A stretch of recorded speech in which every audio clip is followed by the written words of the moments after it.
Беса се приклучува на дел од незадоволните поранешни сопартици од Чаирскиот огранок на Алтернатива.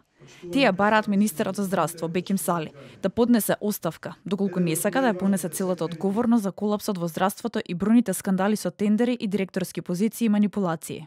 Бараме исто така и од министерот, господинот Беким Сали, да ја прифати неспособноста да раководи со ова важна институција и да си поднесе оставка, доколку не сака над себе да го има товарот за целосниот неуспех на ова битно министерство.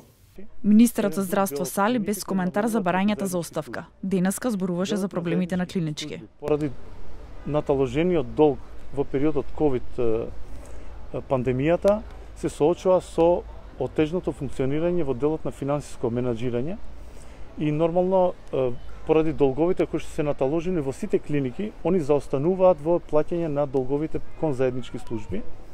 Поранешниот шеф на кабинет на Сали и член на Централното претседателство, Меритон Цивули, побара разрешување на министерот поради неизвршување на партиската програма, односно вработување албанци во здравството.